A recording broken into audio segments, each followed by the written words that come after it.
What's up, gamers? Today I'm going to be talking about Hogfather, a book by Terry Pratchett, but don't worry if you haven't read it, because secretly, this video is about you. Spoilers for Hogfather, by the way, but Terry Pratchett books don't rely on the plot to be interesting, so don't worry. Hogfather is a story about stories, and like most of Terry Pratchett's books, it investigates the way in which the way we perceive reality influences the reality that we live in. Can we see reality as it is? How does the way we perceive reality influence the world? And how do we pronounce the name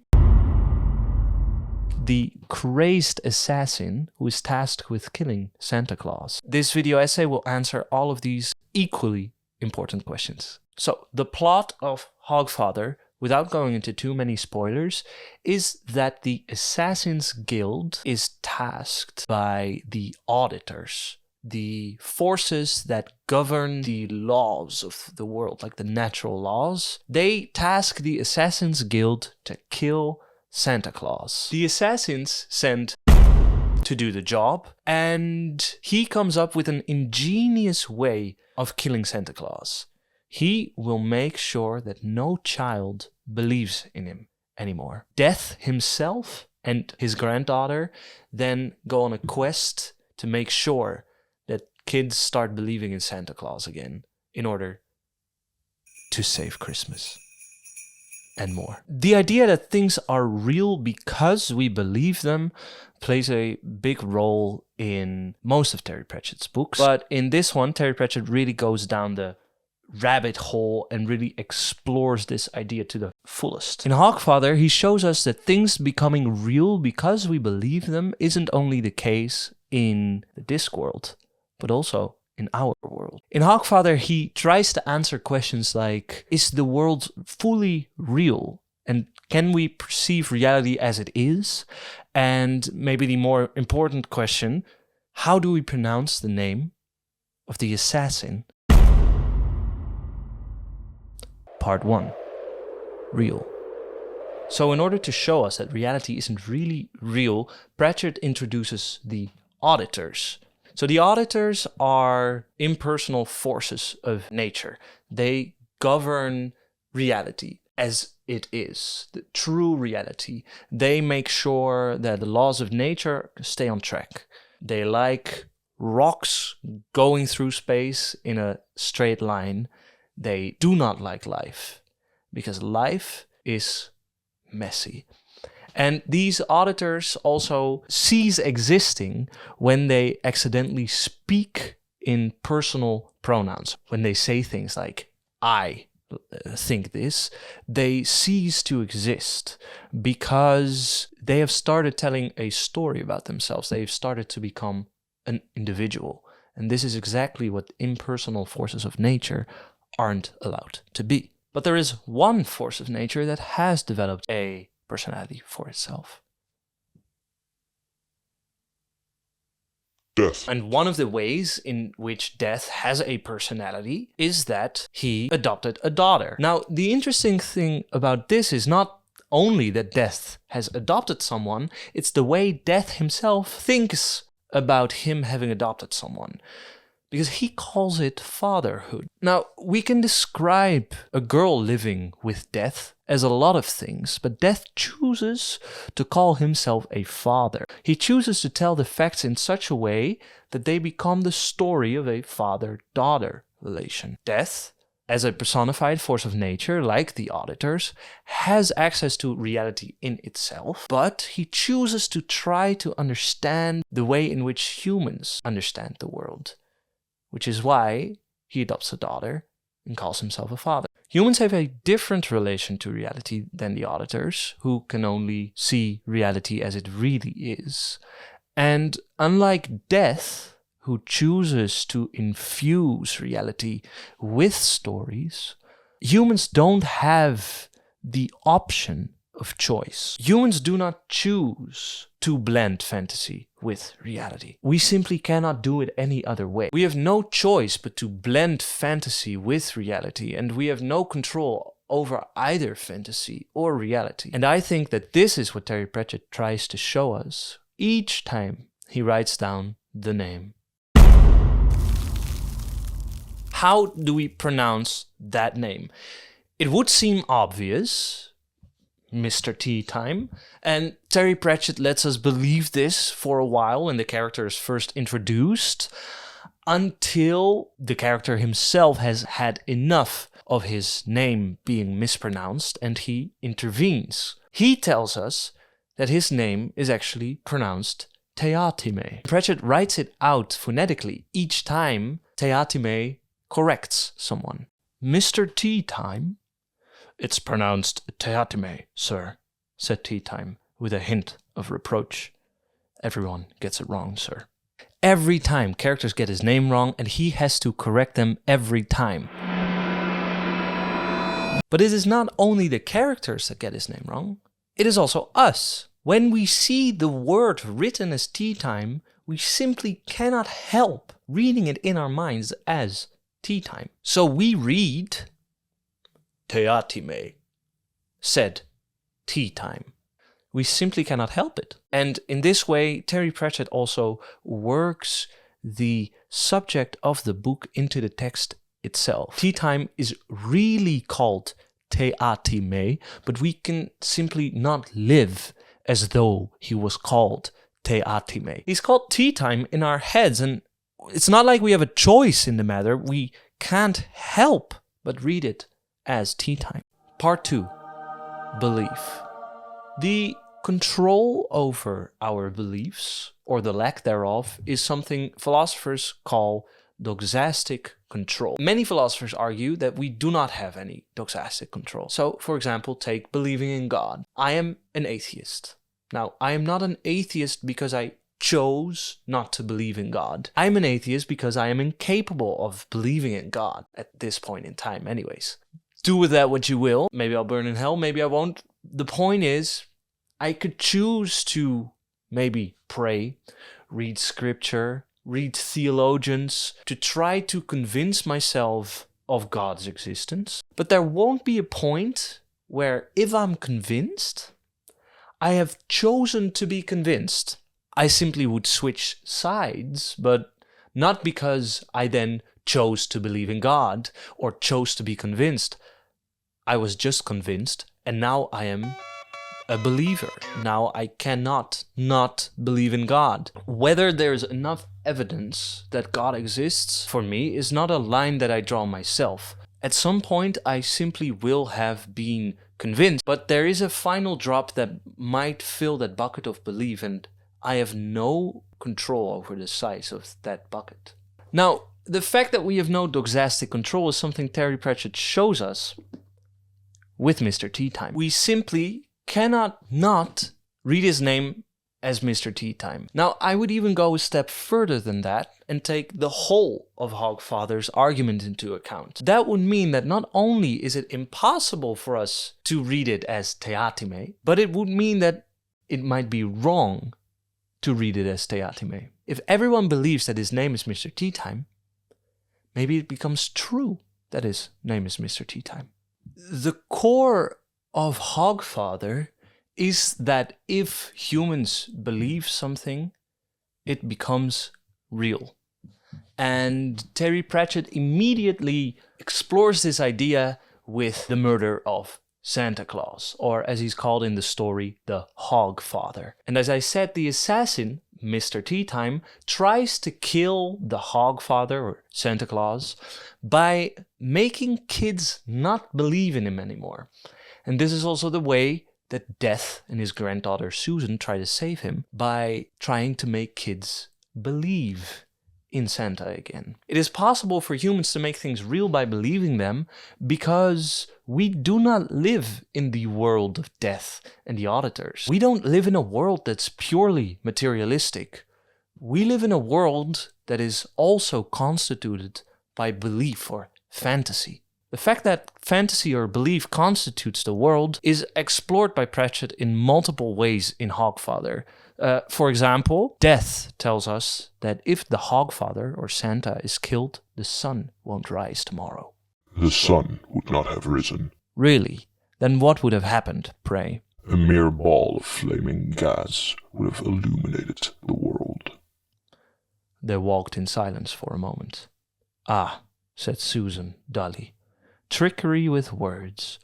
I would have thought you'd have been more literal-minded than that." I am nothing if not literal-minded.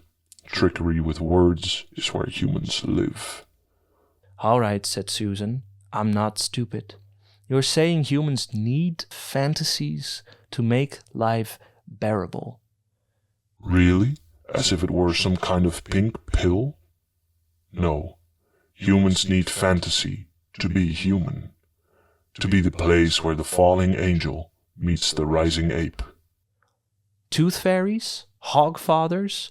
Little... Yes, as practice, you have to start out learning to believe the little lies. So we can believe the big ones? Yes. Justice, mercy, duty. That sort of thing. The way we live in fantasy is not to soothe the emptiness of reality. It is not a pink pill by which we forget that reality doesn't care about us. That would assume that we lay fantasy on top of reality. But fantasy shapes our world.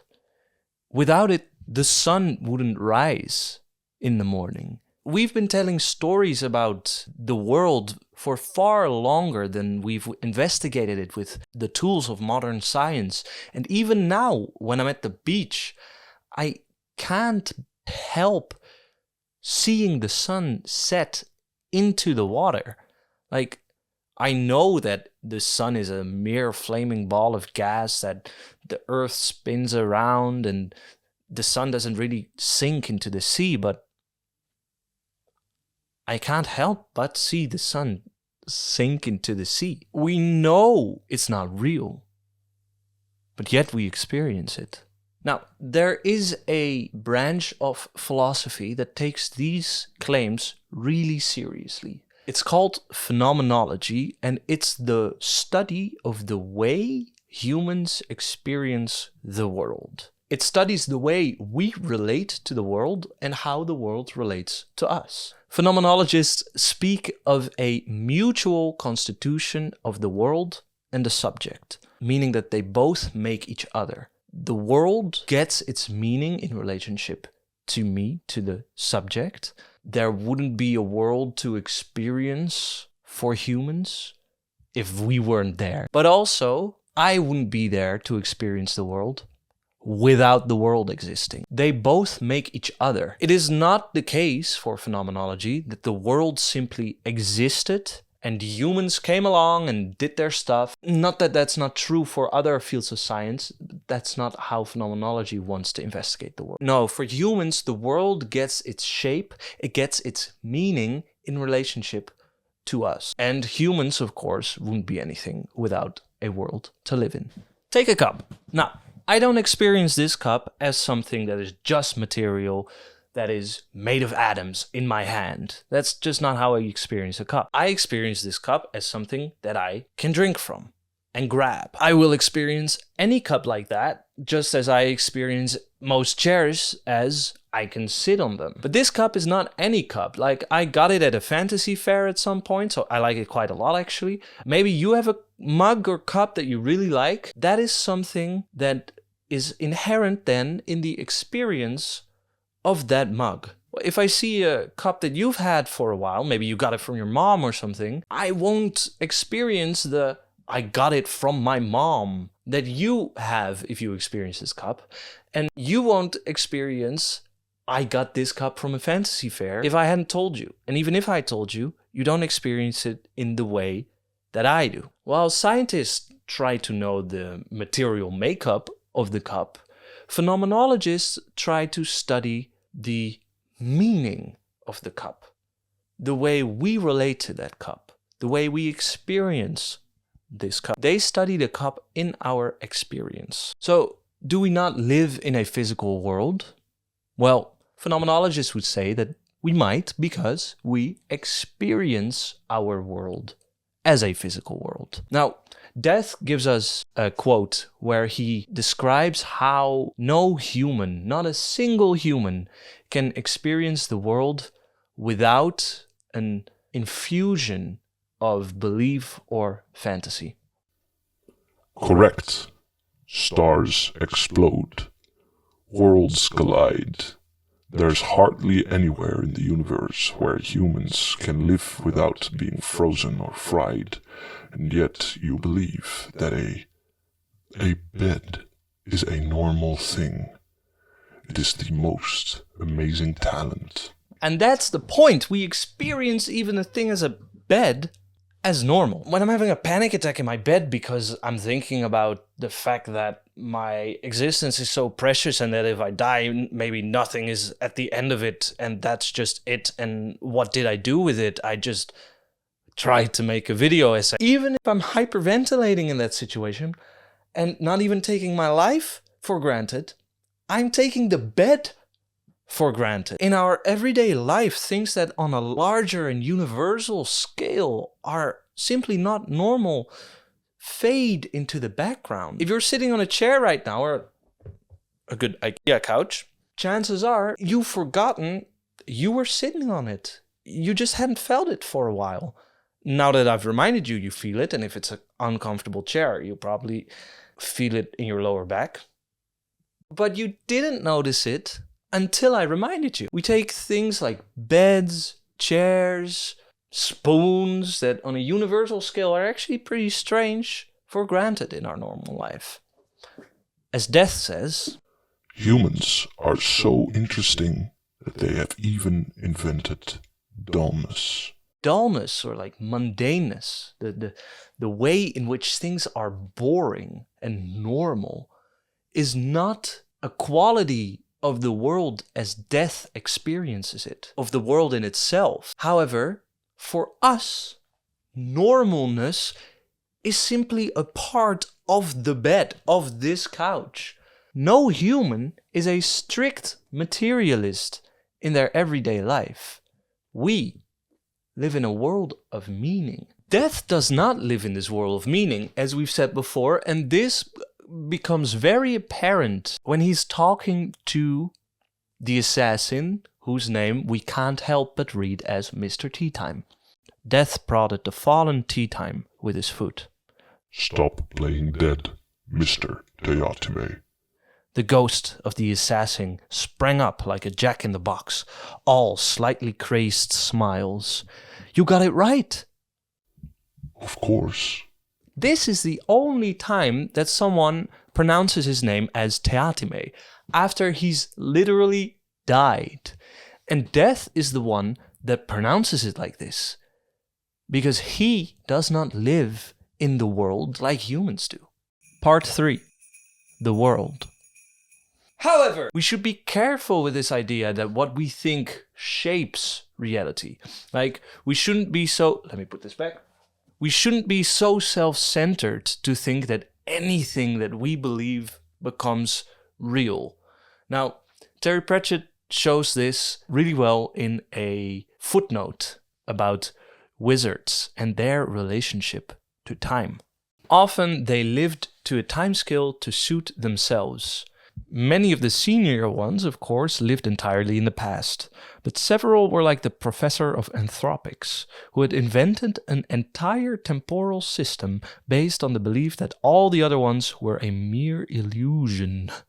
Many people are aware of the weak and strong anthropic principles. The weak one says, basically, that it was jolly amazing of the universe to be constructed in such a way that humans could evolve to a point where they make a living in, for example, universities, while the strong one says that, on the contrary, the whole point of the universe was that humans should not only work in universities, but also write for huge sums books with words like cosmic and chaos in the titles. And they are correct. The universe clearly operates for the benefit of humanity. This can be readily seen from the convenient way the sun comes up in the morning, when people are ready to start the day. This footnote makes fun of, on the one hand, the idea that the universe is only meaningless and material and only atoms, but on the other hand, it also makes fun of the idea that the universe is made for me. Although between you and me, It clearly is. But the footnote doesn't necessarily debunk this idea in the way that Pratchett makes death speak against materialism, for example.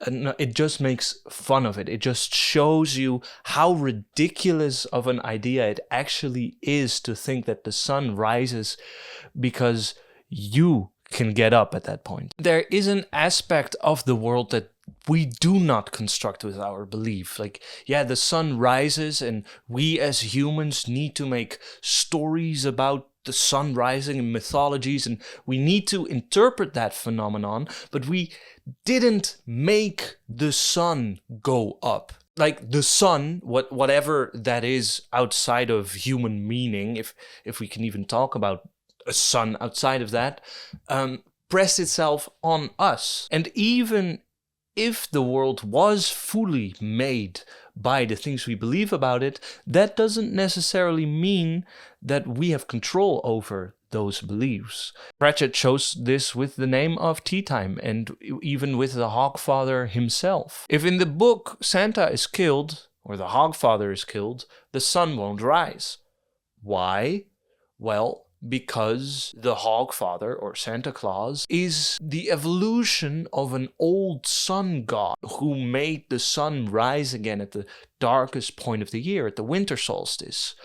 Or, as Pratchett says, old gods do new jobs. The things we believe in take on a life of their own, which we don't fully control. No one made the conscious choice that old solstice gods would become Santa Claus. Take an example from the real world. There's things that become real because we believe them, and yet no one really has full control over these things, like the nation, the economy, gender, etc. Even if the world is fully constituted by our beliefs, that doesn't mean we have control over it.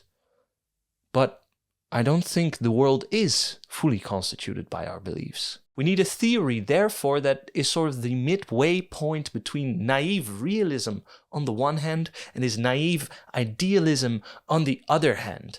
A theory that understands that fantasy and reality both constitute what we experience as the world. A theory that can explain that there is no reality without fantasy and no fantasy without reality, and that these two phenomena together that are intertwined somehow create what we experience as the world. But this idea of the co-constitution of fantasy and reality makes us have to re-examine the ideas that we've discussed about the name of Mr. Teatime. If Mr. Teatime believes his name is Mr. Teatime, isn't that enough?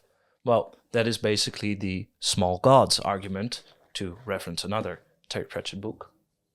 For something to be real or become real, people need to believe in them, and it is enough in the book Small Gods for one person to believe in something to be real, or to stay real in the case of Small Gods. So, how about Mr. Teatime? And if reality and fantasy are really made by each other, isn't our belief in the fact that he is called Mr. Teatime made possible by the actual fact that he is called Teatime? Meaning that if he wasn't called Teatime, we wouldn't even make the mistake of calling him Teatime. We just call him the crazy assassin guy. So how do these two, Teatime and Teatime, relate? Well, I think that these 2 points really hint at the fact that we should take these questions of the co-constitution of fantasy and reality really seriously if we want to answer the question of what Mr. Teatime's name actually or really is. The answer to this question must be phenomenological. It must be an exploration of the experience of Teatime's name in all its complexity. And it must be phenomenological because phenomenology is exactly the study that I think can account for the facts of this blending of fantasy and reality that happen in the Discworld all the time, and in our world. So this is the part where I want to preface things by saying that I don't want to get too academic, but I also don't want to dumb things down. So please go with the vibes of my words, but if you're an academic, please don't start nitpicking all these little words. I want everyone to be able to see this video, basically. So there's definitely some truth to Teatime's name being actually Teatime. 1. Teatime himself experiences it as such. He constantly corrects people when they pronounce it as Teatime. There is this core of reality that bubbles up to the surface every time someone mistakenly says Teatime. He then rebukes them in contestation. The reality of his name comes to the forefront and says, no, you do not pronounce me as Teatime, you pronounce me as Teatime. And 2, we wouldn't even be talking about his name being either Teatime or Teatime if there wasn't some truth in our experience to the fact that his name was, in reality, Teatime. So there's an inherent tension in his name itself, and this is something that we should take really seriously. What is the relationship between Teatime and Teatime in our experience? Well, as we already discussed, we simply can't read his name as Teatime because in the text it clearly says Teatime. And this is Terry Pratchett's way of implicating us in this tension between reality and fantasy. Because while we cannot read his name as Teatime, so we read his name as Teatime, it's not that we merely read his name as Teatime. Because we know each time that we read his name is actually Teatime. Every time I read the name as Teatime, it is as if I am covering up the name Teatime. And at the same time, in that covering up, the rebuke arises for reading it like that, in the same way that Teatime himself rebukes people for saying his name as Teatime. It is in reading the name as Teatime that it becomes possible for the name of Teatime to rebuke us for covering it up with such a silly name as Teatime.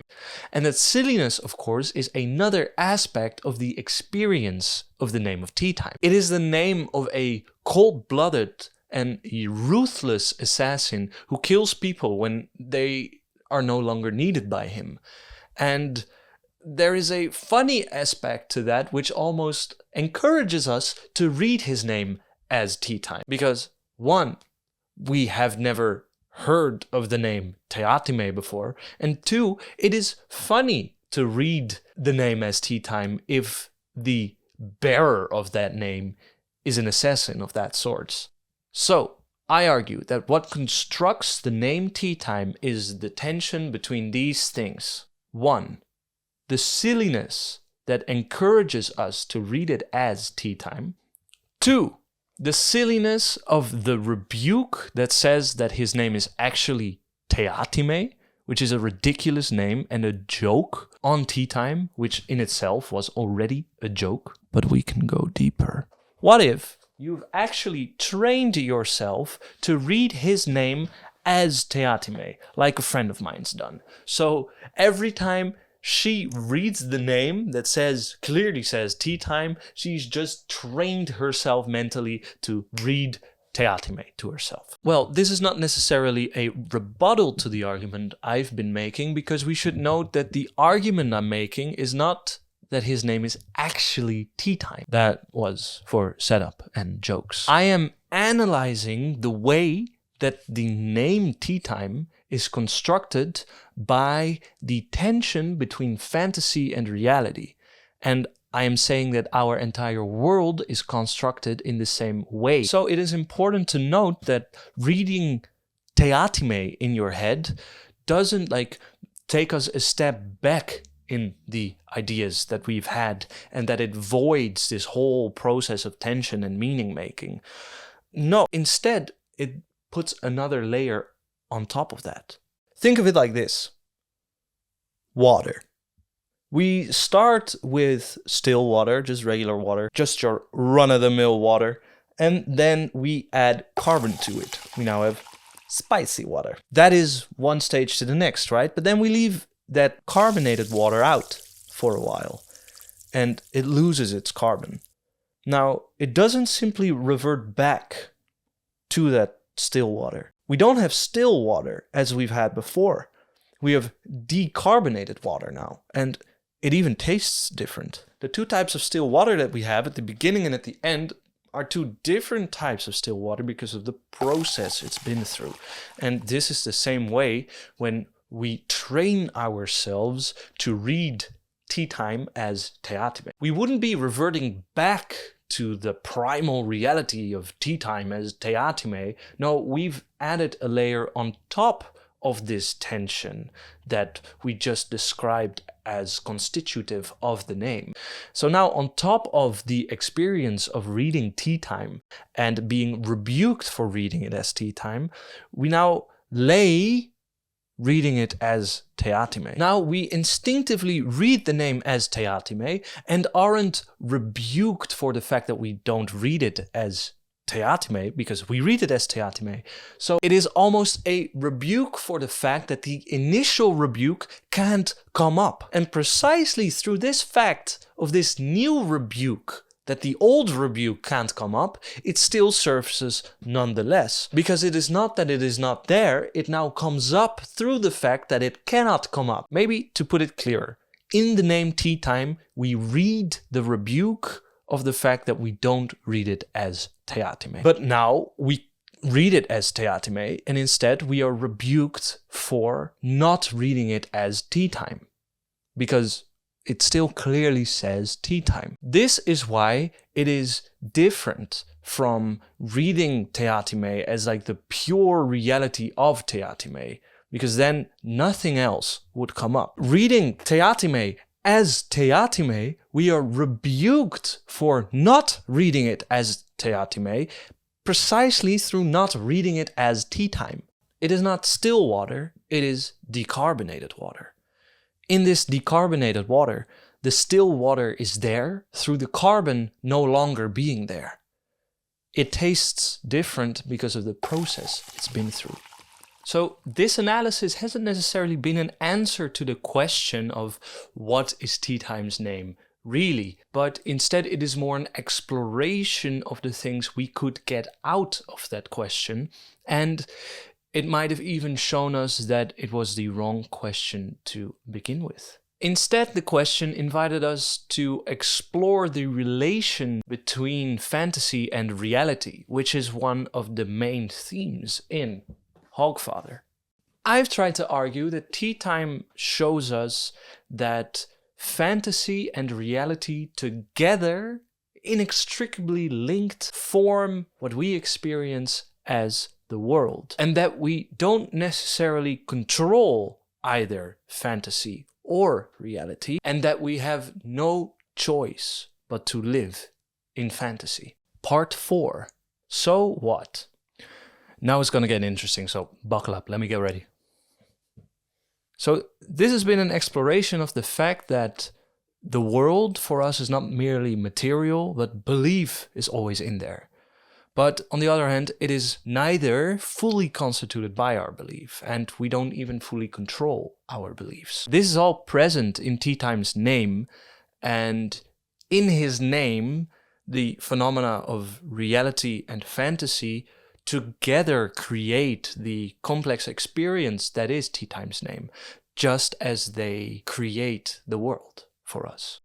So why did we discuss all of these things? Like, yeah, it's fun to explore such a, well, seemingly ridiculous and niche topic as the name of Mr. Teatime in a Terry Pratchett book. But I think that this phenomenological insight is deeply important and necessary and lacking in a lot of areas of study. First, I think it's a good way of being aware of our daily lives and the way we make meaning in the world. I think it's a good thing and a handy thing to know that the way we experience the world isn't necessarily merely material, but to know that our beliefs play a role in this, but to also have analyzed the structure of these beliefs and that we don't necessarily control them, and also that it's not only our beliefs that constitute the world, as some people think. So it makes us aware of our daily process of meaning making, and that this is not merely material, and that it's not merely social, and that it is not merely ideal as well. Second, this idea of blending fantasy and reality is why I don't like people saying that fantasy is escapism. Now, don't get me wrong, I'm not against people using it like that, or even saying stuff like that, like, you do you. But for me, it is much more complex than that. There is not a hard line between a fantasy world and the real world. We live in one world in which fantasy stories affect the reality that we see, and the reality that we see affects the fantasy stories. Like, I literally cannot look up at the night sky and see the evening star anymore without thinking of Earendel the Mariner, who is literally the evening star in Middle-earth. Or I cannot look at the moon and think of how the moon has different phases that it goes through, because in the name of the wind, the moon has been stolen by someone. Or think of how people go on a pilgrimage in New Zealand to walk the routes to Mordor, through sets to where Peter Jackson filmed. So fantasy co-constitutes our reality. It affects it, and if we take that seriously, a lot of interesting things open up to us. For example, in politics, we can start to take seriously the effect that stories have in things like propaganda, speeches, nation building, in origin myths. Taking seriously the fact that these stories aren't opposed to reality, but that they also construct the world that we live in, we can start to investigate and understand the role that fantasy and belief plays in politics, and how it drives people to do such great or terrible things. Another area in which I think that these ideas can really help break open the conversation is around gender. Right now, gender theory focuses a lot on social theory and the analysis of culture, but at least in the mainstream, a sophisticated phenomenology of gender is lacking. Beyond the I feel like X, or what does it even mean to feel like X, there is not much else going on. The way we've analyzed Teatime, and that he constantly needs to rebuke people for something that he holds to be true, and to not think of gender as only a social reality, but to take into account all of the ways in which we experience it, in all its constructed and felt and lived, and its mistaken and corrected, in its useless and useful, and in its uncertain and certain complexity. To analyze the truth of gender as emerging from the way that we both experience it as reality and the result of stories and fantasy. Now, this is not the place to get really deeply into any of those things, although keep your eyes peeled for a series of politics video essays that I've been working on for years and hopefully will finish at some point. So this is the end. How do people end their video essays normally? I watch them. Why do I not? I watch the end even. How do people end? Thank you for coming to my video essay. About Hogfather, but secretly not about Hogfather, about how we experience the world and what we can do with it. This has been my first video essay. Do like this video, and if you like it, please share it with people you will think also like it and maybe get some use out of it.